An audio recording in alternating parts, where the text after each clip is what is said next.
باب منیز العلم امیر المومنین کا ایک خطبہ ہے کہ جس میں انہوں نے 600 سال پہلے تمہارا اور تمہارے لشکروں کا ذکر کیا ہے۔ امیر المومنین کا ایک خطبہ نہج البلاغہ میں آج بھی موجود ہے، خطبہ زورہ کہلاتا ہے، آپ جا کے دیکھیے گا۔ اور امیر المومنین نے خطبہ صفین سے لڑائی کے بعد صحرا میں دیا ہے۔ 141 ہجری میں منصور نے اس مقام پر بغداد کو آباد کیا ہے۔ 38 ہجری میں علی نے خطبہ دیا ہے، اور پھر 656 ہجری میں 500 سال کے بعد ہلاکو داخل ہوا ہے۔ تو علی ان حالات کو زمان و مکان کے پردوں کو اٹھا کر دیکھ رہے ہیں۔ الزورہ وما ادراک ما الزورہ ارض ذات اصل تکثر فیہا سکانہا وتستخدمہا من ولد عباس۔ زورہ اور باغوں والا شہر آج بھی زورہ پار بغداد میں موجود ہے، اور اس وقت بھی تھا کہ زورہ تو کیا سمجھا کہ زورہ کیا ہے؟ جہاں رہنے والوں کی کثرت ہوگی اور درخت بے پناہ ہوں گے اس کے اطراف میں، اور عباس کی اولاد اس شہر کی حاکم بن جائے گی، اور پھر اس شہر میں گناہوں کی کثرت ہوگی۔ 70,000 گناہ ایک شب میں ہوں گے، یہاں تک کہ شمال سے قوم آئے گی جن کی ناکیں چپٹی ہوں گی اور جن کی جلدیں تانبے کے رنگ کی ہوں گی، فولادی تلواریں ہوں گی، اور وہ بغداد کی اینٹ سے اینٹ بجا دیں گے۔ درود پڑھیں محمد و آل محمد پر۔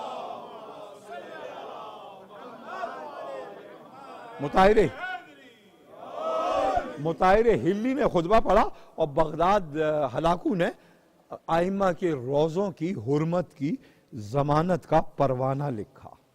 اب یہ جملہ اس مقام سے میں عرض کر رہا ہوں، عزیزان محترم، ایک مرتبہ پھر خلاصہ کر دوں کہ تمہاری عزت و آبرو پامال نہیں ہوتی مگر تمہارے گناہوں کی وجہ سے، تمہارا رزق نہیں گھٹتا مگر تمہارے گناہوں کی وجہ سے، یہاں تک کہ جو خراش لگتی ہے، ٹھوکر لگتی ہے، اور تم پر مصیبتیں ٹوٹتی ہیں، الا بمعصیت اللہ، ان سب میں اللہ کی نافرمانی کرنے کو دخل ہے۔ اور پھر آیت کو پڑھا یہی سورہ شورا کی، تمہیں بہت سی مصیبتیں درپیش ہوتی ہیں خود تمہارے اعمال کی وجہ سے، جبکہ رحمان تمہاری کثیر خطاؤں کو معاف کر رہا ہے۔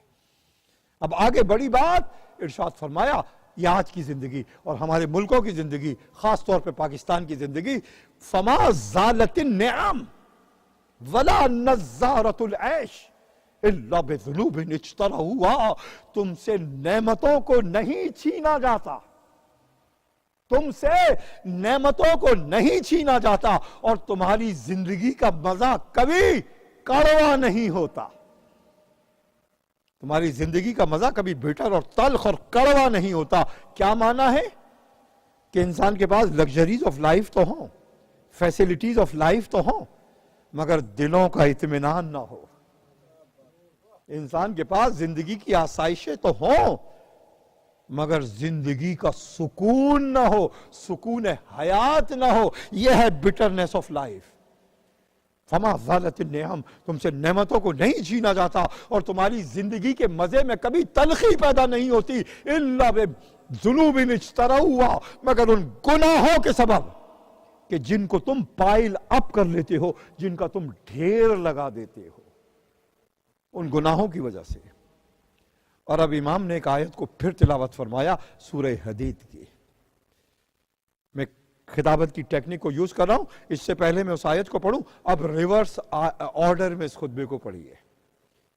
تمہاری زندگی کا مزہ تلخ ہوا، تم سے نعمتوں کو چھین لیا گیا، تم پر مصیبتیں ٹوٹی، تمہیں ٹھوکر لگی، تمہیں خراش لگی، تمہارا رزق گھٹ گیا، تمہاری عزت برباد ہوئی۔ آیت پڑھی سورہ حدید کی، ان اللہ لیس بظلام للعبید، یہ سب تم کر رہے ہو، تمہارا رب ہرگز تم پر ظلم نہیں کرتا، یہ سب تم کر رہے ہو، تمہارا رب ہرگز تم پر ظلم نہیں کرتا۔ آپ نے دیکھا کہ علی کس شان استدلال سے ناموس الہی کی حفاظت کر رہے ہیں، ناموس الہی کی حفاظت کر رہے ہیں۔ کیا معنی ہوئے کہ اس کائنات کے اندر یہ ہے آپ جو کہتے ہیں توحید کے بعد عدل، اس کائنات میں رب العالمین کی وہ شان عدالت جاری ہے کہ اگر اس کی نافرمانی نہ ہو تو انسان کو ٹھوکر بھی نہ لگے، خراج بھی نہ لگے۔ اگر انسان کو نافرمانی نہ ہو تو انسان کو ٹھوکر بھی نہ لگے، خراج بھی نہ لگے۔ یہ خطبے کا پہلا حصہ تھا، 400 علوم و حکمت کا ایک آدھا حصہ۔ میرا خیال ہے 400 مجلسیں چاہیے اس پورے امیر المومنین کی جو آپ نے رات گزاری ہے۔ 400 مجلسوں کا مطلب کیا ہوا؟ سال میں 365 دن ہوتے ہیں، تو اگلے سال تک مجلس چلتی رہے گی۔ تب ایک قطرہ علوم مرتضوی کا انسانیت کے سامنے آئے گا۔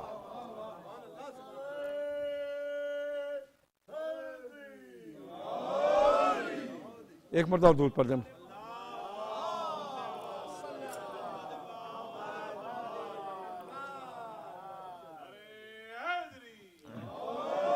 صلوات پڑھ دیں محمد۔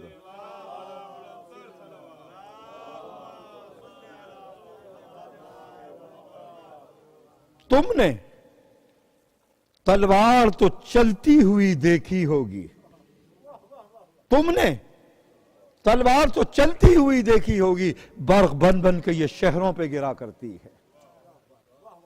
تلوار تو ہر دور میں رہی اور برق آج کی ٹیکنالوجی میں بن گئی، مگر میں قرآن مجید کی آیت میں اس تلوار کی تاریخ بھی بیان کروں۔ سورہ حدید، اس کی سائنس کی طرف نہیں جاؤں گا، یا بہت تیزی سے میں کہتا چلوں کہ سورہ حدید 57واں سورہ ہے، 57 اور 26ویں آیت ہے کہ جس میں ذکر ہے لوہے کا۔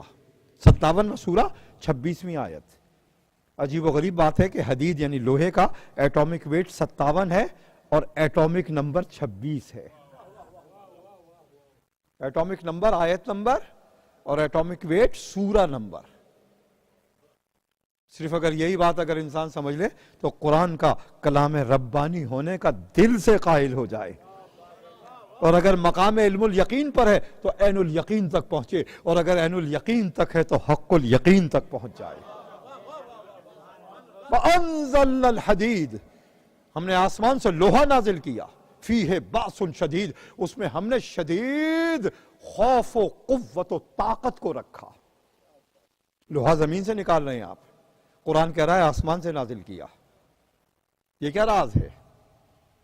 سائنسداں کہتے ہیں، ارتھ کے زمین کی سائنسز کے ماہرین کہتے ہیں کہ جب زمین بنی تھی 5 بلین ایئرس اگو، زمین پر لوہا نہ تھا، لوہا نہ تھا، اور ابھی چاند زمین کا ایک حصہ تھا۔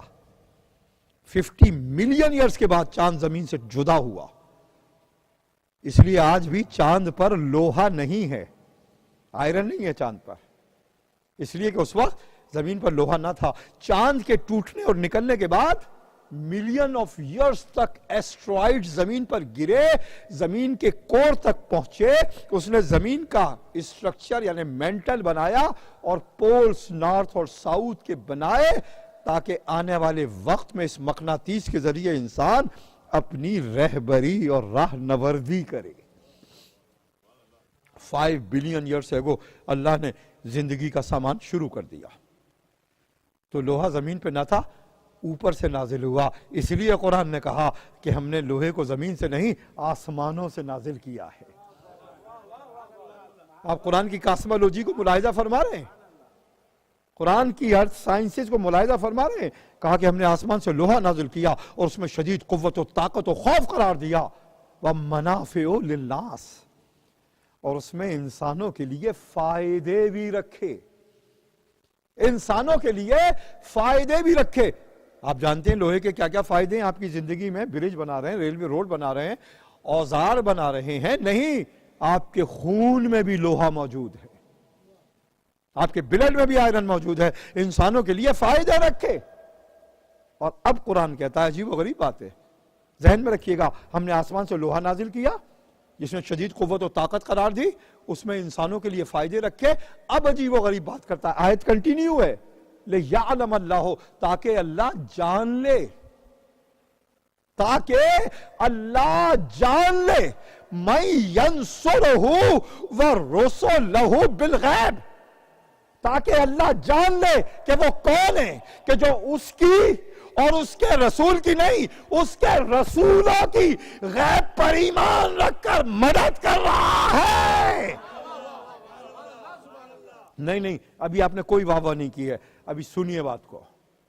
آیت کا ترجمہ اس حصے کا میں پھر کروں، تاکہ اللہ جان لے کہ وہ کون ہے کہ جو اللہ کی اور اس کے رسولوں کی من ینصرہ ورسلہ بالغیب، وہ کون ہے کہ جو اس کی اور اس کے رسولوں کی غیب پر ایمان رکھ کر مدد کر رہا ہے۔ اللہ جان لے، جب اس نے کہا کہ لوہا نازل کیا، لوہا تھا۔ جب اس نے کہا کہ اس میں قوت رکھی، لوہا تھا۔ جب اس نے کہا کہ انسانوں کے لیے فائدے رکھے، لوہا تھا۔ جب اس نے یہ کہا کہ جان لے کہ کون اس کی اس کے رسولوں کی مدد کر رہا ہے، لوہا ذوالفقار بن گیا۔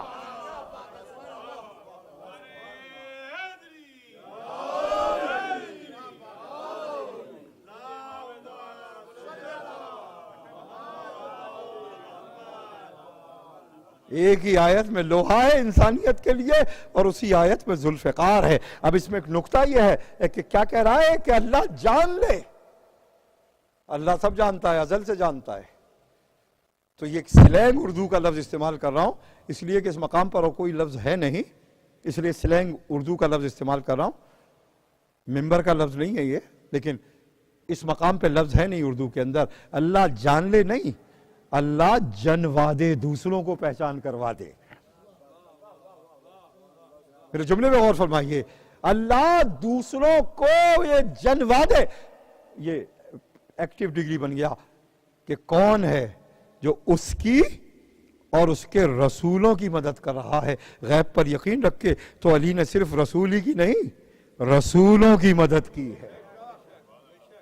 علی نے صرف رسول کی نہیں، رسولوں کی مدد کی ہے۔ اس لیے کہ لفظ رسول ہی ہے۔ اگر عام صحابہ کے لیے لفظ ہوتا تو کیا انہوں نے رسولوں کا زمانہ پایا ہے؟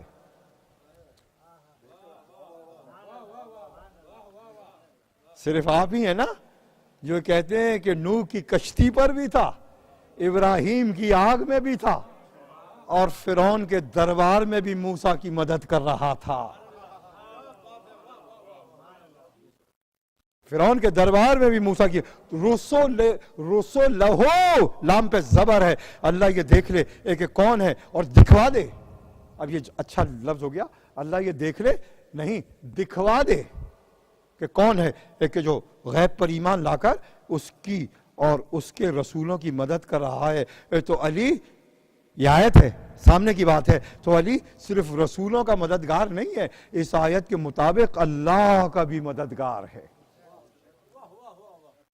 اور دوسرے مقام پر بھی کہتا ہے کہ من ینصرہ، من انصاری الی اللہ۔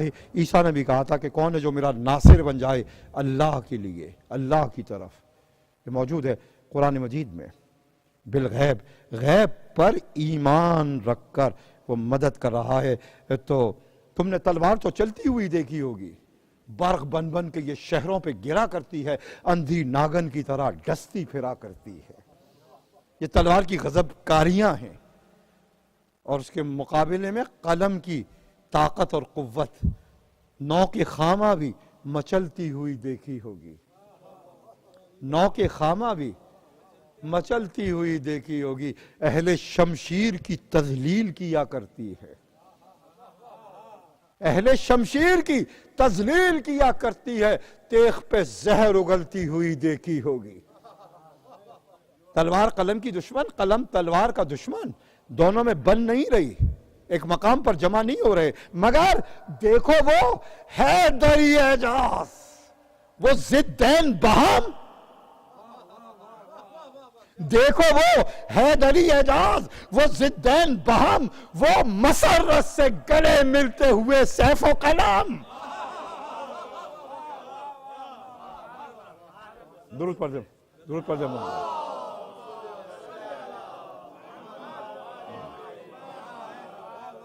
دیکھو وہ حیدری اعجاز، وہ ضدین بہم، وہ مسرت سے گلے ملتے ہوئے سیف و قلم۔ دیکھو وہ حکمت و شہ زوری کی یکجا تصویر، دیکھو وہ حکمت و شہزوری کی یکجا تصویر، وہ در علم پہ لٹکی ہوئی برہ شمشیر.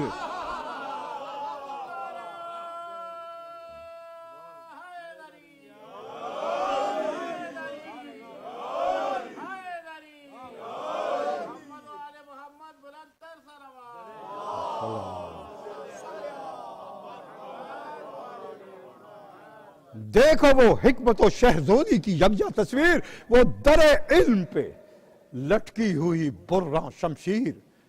دیکھو وہ نہج بلاغت کی دل افروز بہار.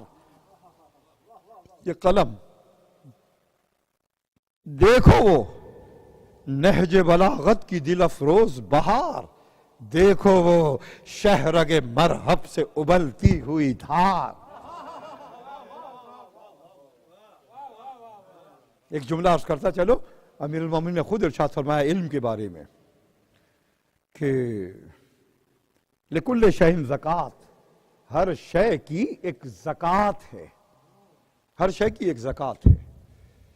حدیثیں ہیں ایک روزہ بدن کی زکات ہے. عربی نہیں پڑھ رہا، وقت کو کنٹرول کرنے کے لیے. روزہ بدن کی زکات ہے. اور الشفاعۃ و زکات الجاہ، مشکل یہ ہے کہ مجھے حدیثیں عربی میں یاد رہتی ہیں، پھر میں ترجمہ کرتا ہوں. امام نے ارشاد فرمایا اگر اللہ نے تم کو کوئی اسٹیٹس مقام دیا اور اس اسٹیٹس کے ذریعے اگر تم نے دوسرے کی مشکل کو دور کر دیا، تمہارے اسٹیٹس کی زکات ہے. الشفاعۃ و زکات الجاہ. تو جہاں علی نے روزہ رکھ کر بدن کی زکات دی، اس لیے کہ ارشاد فرمایا زکات العلم بذلہ، علم کی زکات اس کا خرچ کرنا ہے. علم کی زکات اس کا خرچ کرنا ہے. جہاں علی نے روزہ رکھ کر بدن کی زکات دی، جہاں علی نے اپنے اسٹیٹس یعنی مشکل کشائی سے مشکلوں کو حل کیا، جہاں علی نے ولایت کی زکات دی رکوع میں زکات دے کر، وہیں علی نے اپنے علم کی بھی زکات دی. ایک جملہ عرض کرنا چاہ رہا ہوں، زکات العلم بذلہ، علم کی زکات اس کا خرچ کرنا. تو اب یہ تاریخوں میں لکھنا غلط ہے، ایک تاریخوں میں لکھنا غلط ہے کہ علی اپنے سے پہلے 3 خلافتوں میں مشیر تھے، مشورے دے رہے تھے. نہیں، علی اپنے علم کی زکات بانٹ رہے تھے.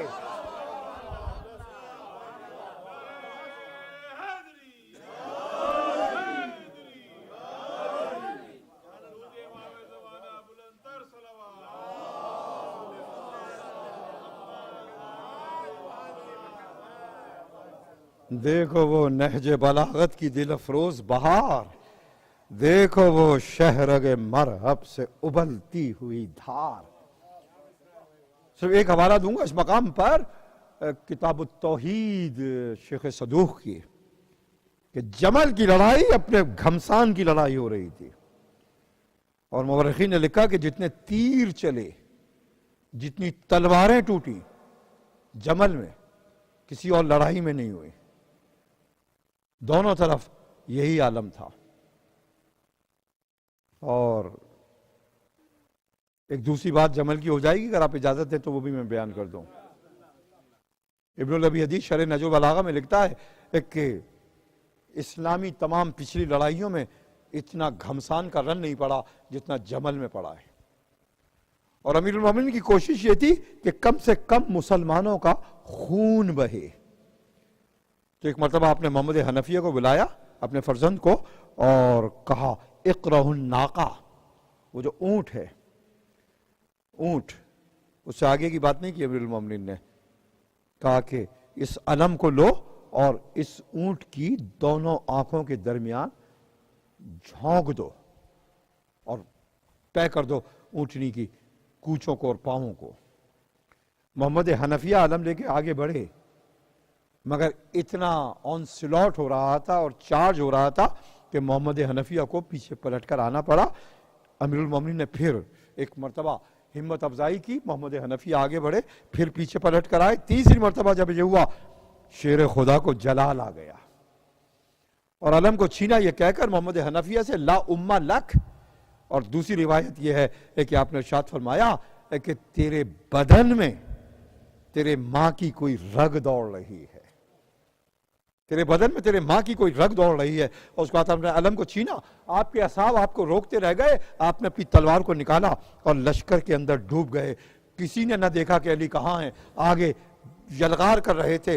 ایک مرتبہ حملہ کیا، دور تک پہنچے، واپس آئے، خیمے کے پاس بیٹھے زمین پر، گھٹنوں کو اوپر کیا، فولادی تلوار آپ کی دوہری ہو گئی تھی، اس کو دوبارہ سیدھا کیا، پھر حملہ کیا، 3 حملے کیے اور اونٹنی تک پہنچنے کا راستہ بنایا اور کہا کہ ہاں کذا تصنع یا بنیا، بیٹا بہادر اس طرح سے جنگ کرتے ہیں. اس پہ نعرہ حیدری ہونا چاہیے.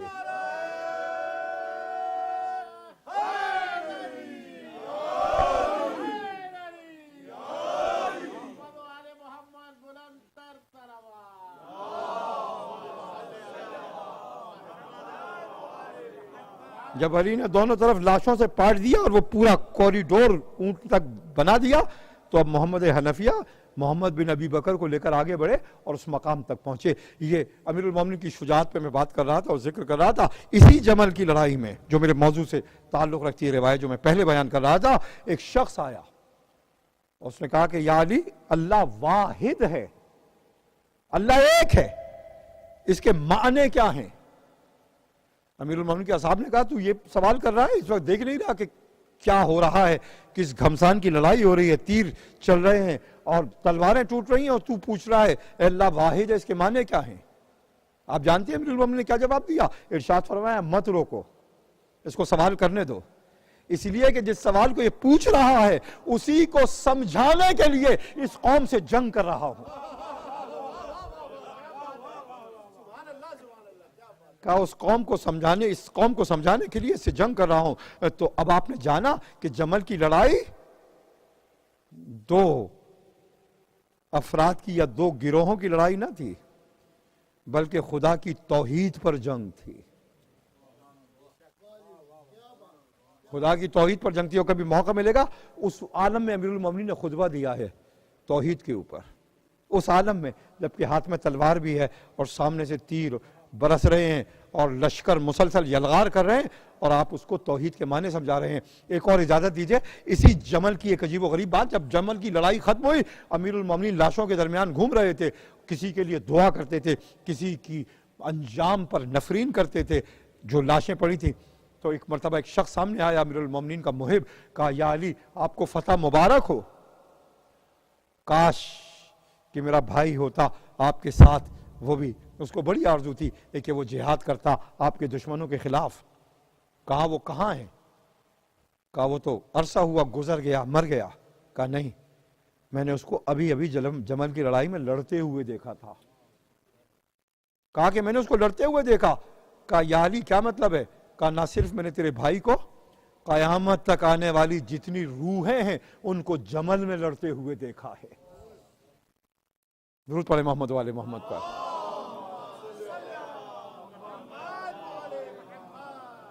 بعض جملے بڑے سادے ہوتے ہیں لیکن ان کے میننگز بڑے پینیٹریٹنگ ہوتے ہیں. ان میننگز تک پہنچنے کی کوشش کریں عزیزان گرامی. کہا میں نے تمام روحوں کو جمل کی میدان میں لڑتے ہوئے دیکھا.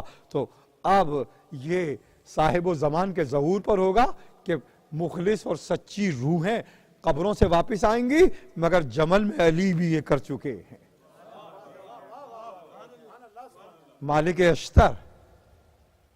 اشتر میں ونڈوز کو کھول رہا ہوں لیکن فوراً میں بند کر دیتا ہوں. مالک اشتر جب آپ کی شہادت ہو رہی تھی اس وقت وصیت کی، اور اس میں ایک جملہ عجیب و غریب کہا کہ میری تلوار میرے ساتھ قبر میں دفن کر دو. کہا مالک اب آپ کو تلوار کی کیا ضرورت ہے؟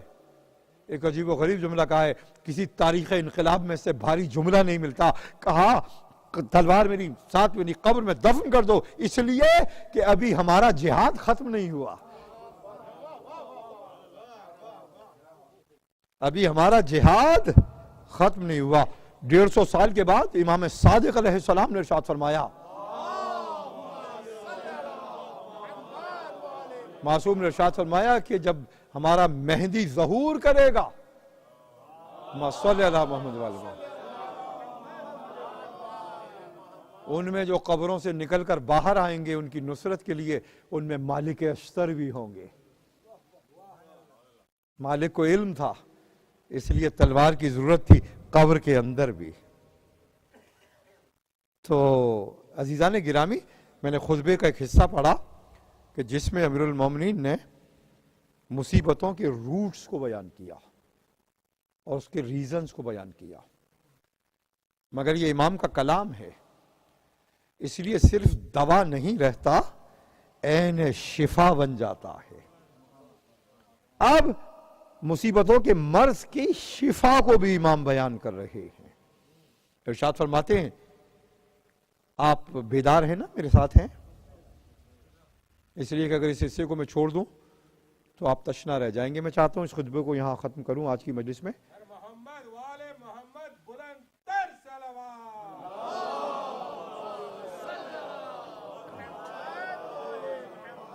میں کہوں گا انہوں نے بلند تر کہا، ایک اور ڈگری آگے جا کے بلند ترین صلوات.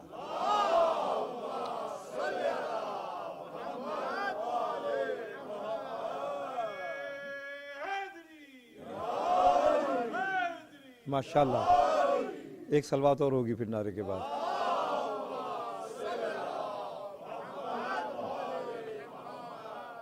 اب مصیبتوں کے روٹس کو بیان کر کے امام اس کی شفا تعلیم کر رہے ہیں. ارشاد فرمایا وَلَوْ اسْتَقْبَلُوا ذَلِكَ بِالدُّعَاءِ وَالْإِنَابَةِ، اگر اللہ کے بندے استقبال کریں، اگر اللہ کے بندے ویلکم کریں مصیبتوں کو دعا اور توبہ کے ذریعے. استقبال ہار اور پھولوں سے نہیں، مصیبتوں کا استقبال دعا اور توبہ سے ہو رہا ہے. اگر اللہ کے بندے مصیبتوں کا استقبال کریں دعا اور توبہ کے ذریعے، لما نزل، اللہ مصیبتوں کو نازل ہی نہ کرے، اللہ مصیبتوں کو نازل ہی نہ کرے. اگر وہ گناہ ہوا، غلطی ہوئی، خطا ہوئی، مگر رجوع ہو گیا، اس کی طرف پلٹ گیا. ہو سکتا ہے کہ کل میں استغفار کے فضائل قرآن سے بیان کروں، صرف قرآن سے، حدیثوں سے نہیں، قرآن سے. ہو سکتا ہے میں لفظ کہہ رہا ہوں.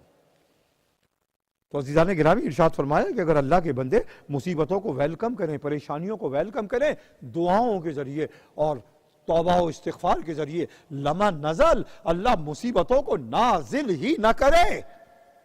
لیکن دیر ہو گئی، سوتا رہا، غافل رہا، نعمتیں چھن گئیں، زندگی کا مزہ کڑوا ہو گیا، عزت لٹ گئی، آبرو برباد ہو گئی، رزق گھٹ گیا. اب کیا کرے اللہ کا بندہ؟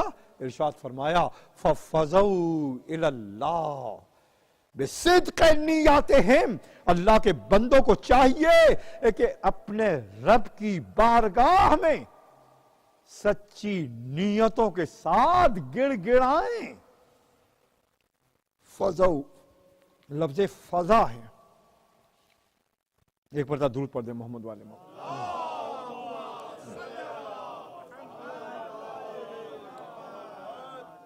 فَفَزَوْا إِلَى اللَّهِ عَزَّ وَجَلَّ بِصِدْقِ نِيَّاتِهِمْ، اللہ کے بندوں کو چاہیے کہ اللہ عز و جل کی بارگاہ میں صدق نیت کے ساتھ گڑ گڑائیں. سچی نیت، پھر دوبارہ اس گناہ کو نہ کرنے کا عزم. سچی نیت، جو کچھ لذت پائی اتنی اطاعت کر کے نفس کو تکلیف پہنچانے کا عزم. صدق نیت، جتنا فائدہ حاصل کیا وہ سب کا سب اللہ کی راہ میں قربان کرنے کا عزم. 6 شرطیں ہیں. ایک مقام پر امیر المومنین نے سچی نیت سے توبہ کرنے کی بیان کی ہے. صرف لپ سروس نہیں ہے استغفر اللہ ربی واتوب الیہ. ایک سوال کرنے والے نے پوچھا تھا، یہ موقع ہے بہت اچھا، ماہ رمضان میں آپ اعمال کرتے ہیں، 19 کو بھی، 21 کو بھی، 23 کو بھی، اور تینوں راتوں کے اعمال میں استغفار موجود ہے. ایک مرتبہ استغفار ہے، 100 مرتبہ استغفر اللہ و اتوب الیہ، استغفر اللہ و اتوب الیہ. اور دوسری مرتبہ استغفار ہے استغفر اللہ ربی و اتوب الیہ. یہ کاتب کی غلطی نہیں ہے کہ ربی ماں بھول گیا تھا، یہ علم معصوم ہے. ایک ایک لفظ کی موجودگی علم کا ایک سمندر اور بحر اور دریا ہے. پوچھنے والے نے پوچھا تھا کہ استغفر اللہ و اتوب الیہ اور استغفر اللہ ربی و اتوب الیہ، اس میں فرق کیا ہے؟ کہا کہ جہاں ربی نہیں ہے وہاں اللہ کا جلال اور ہیبت ہے. پلیز میری طرف توجہ رکھیے. جہاں ربی نہیں وہاں اللہ کا جلال اور ہیبت ہے، اور جہاں ربی ہے میرے پروردگار پالنے والے وہاں اللہ کی رحمت ہے. تو ایک مرتبہ اپنے گناہوں کا استغفار کرو اس کی عظمت کی وجہ سے، اور ایک مرتبہ گناہوں کا استغفار کرو اس کی رحمت کی وجہ سے.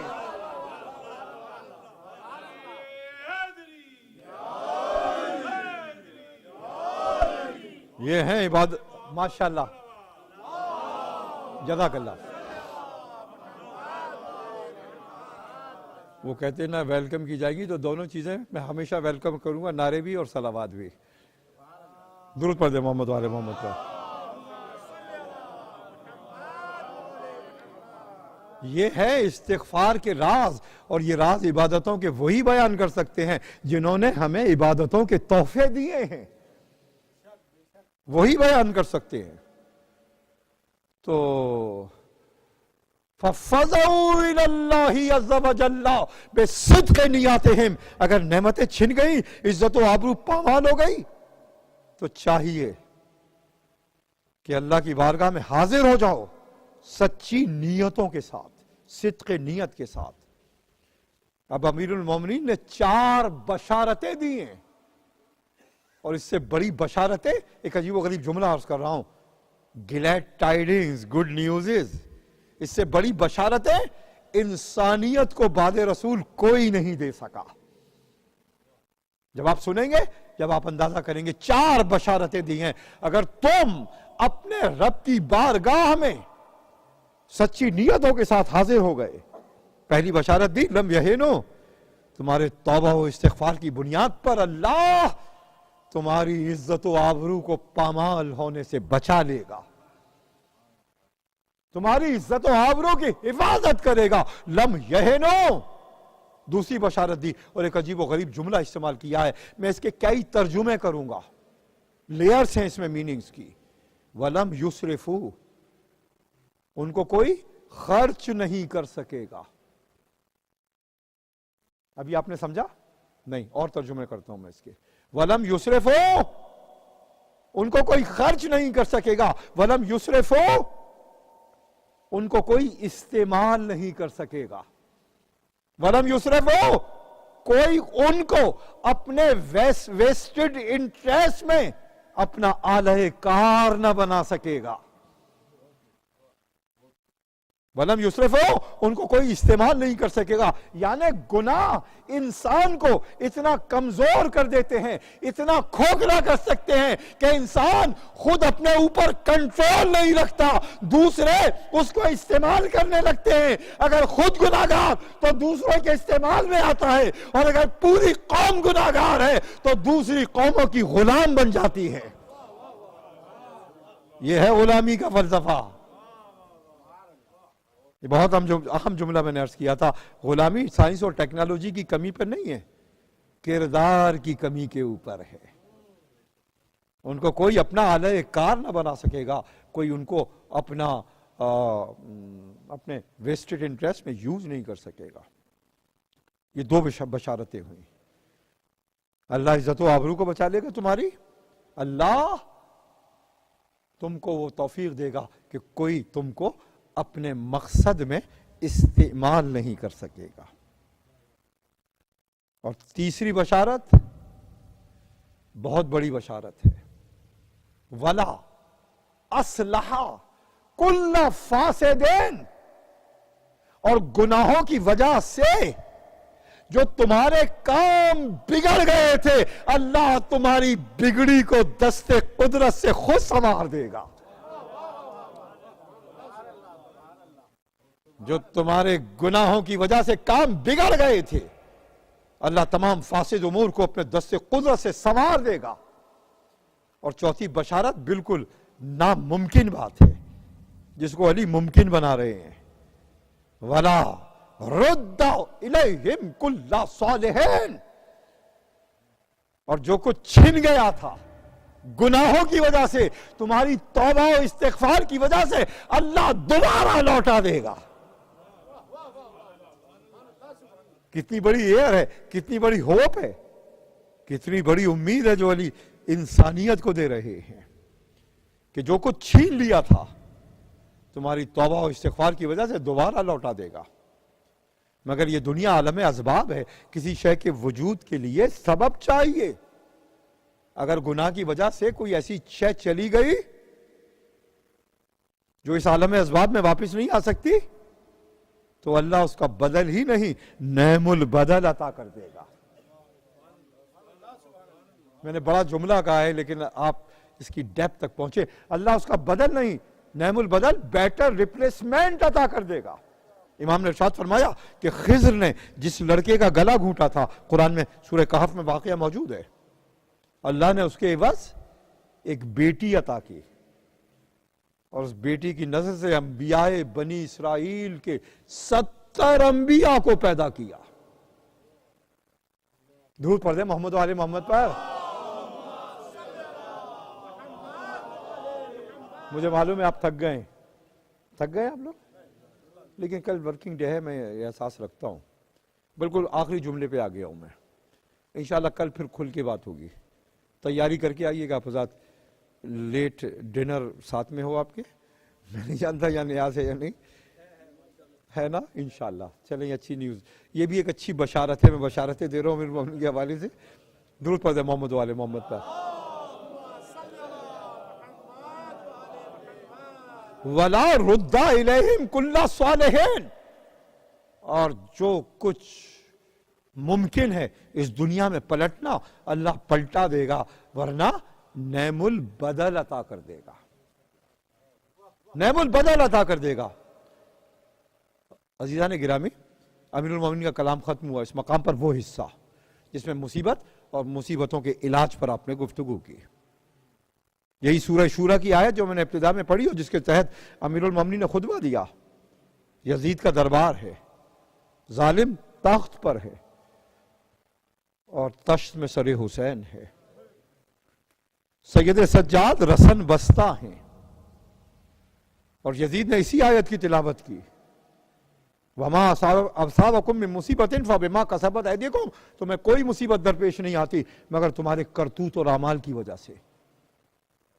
آپ سوچ سکتے ہیں سید سجاد اسی رسن و دار کی کیفیت میں کھڑے ہوئے، لرزتے ہوئے، اور کہا کہ یزید یہ آیت ہمارے لیے نہیں ہے، یہ آیت ہمارے لیے جو آیت ہے وہ سورہ حدید کے اندر ہے، سورہ حدید کے اندر ہے۔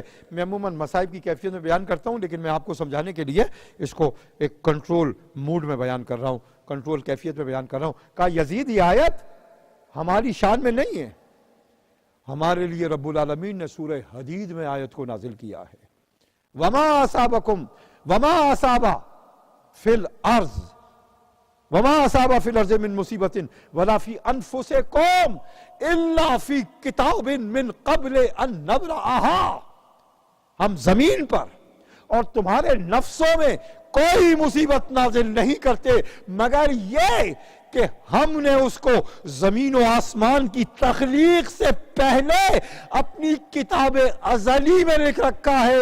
امام نے ارشاد فرمایا کہ عام لوگوں پر مصیبتیں ان کے گناہوں کا نتیجہ ہیں، مگر اہل عصمت پر مصیبتیں اللہ کی قضاء و قدر کا نتیجہ ہیں، اور اللہ اس لیے نازل کرتا ہے کہ ہم کو اور قریب کر دے، ہمارے حق شفاعت کو اور محکم بنا دے،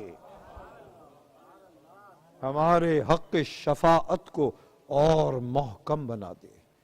یہ قرب الہی کا مقام ہے۔ مسلسل آپ جو درود اور صلوات بھیجتے ہیں یہ بھی قرب الہی ہے، اور جو ان پر مسلسل مصیبتیں ہیں یہ بھی قرب الہی کا نتیجہ ہے۔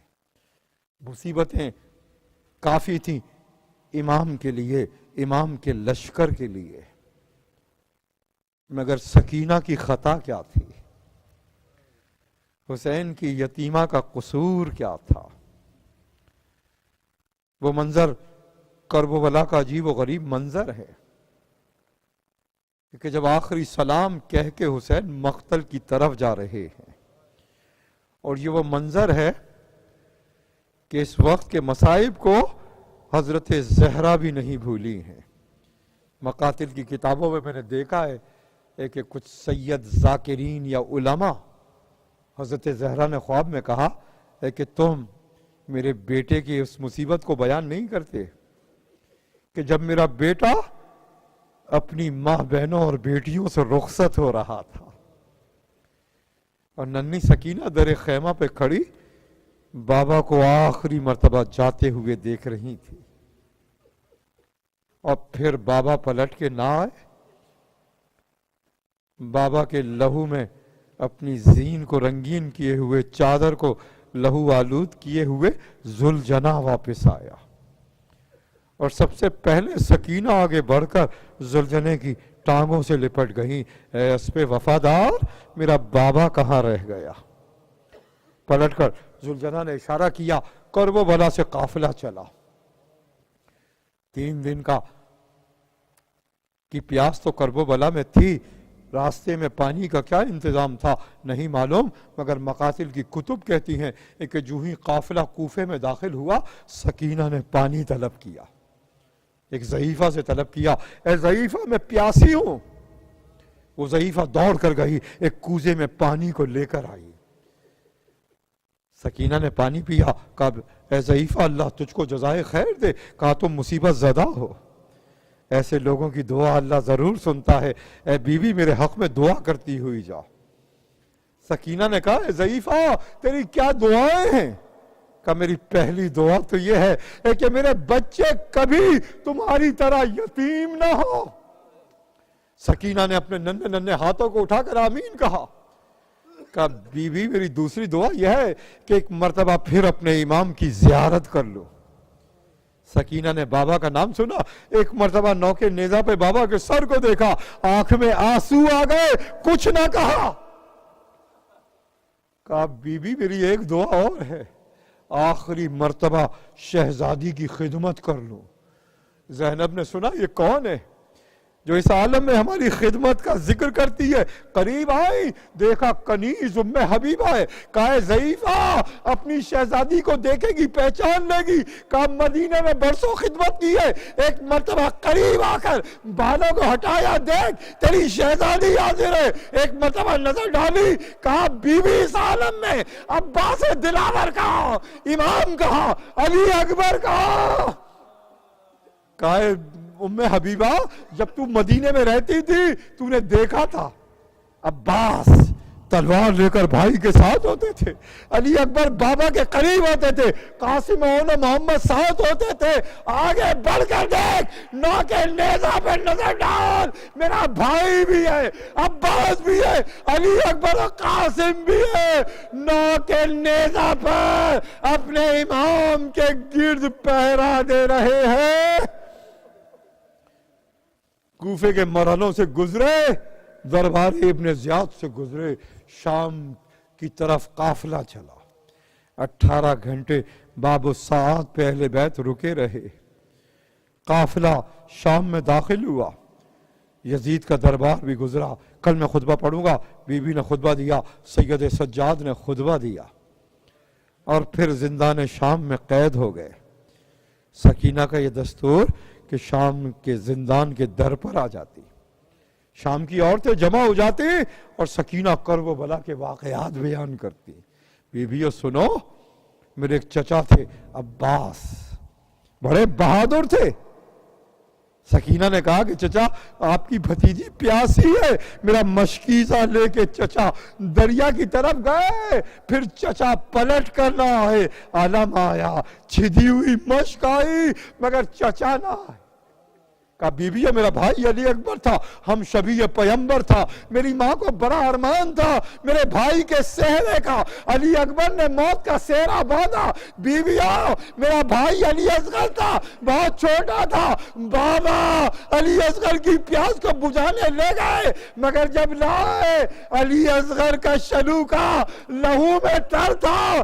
سکینہ کربلا کے واقعات بیان کرتی، کربلا شام کی عورتیں روتی، ایک دن آیا شام کی عورتیں جمع ہوئی مگر وہ بچی نظر نہ آئی. سید سجاد کو بلایا کہ وہ بچی کہاں گئی کہ جو کربلا کے واقعات سناتی تھی اپنے عزیزوں کو یاد کرتی تھی.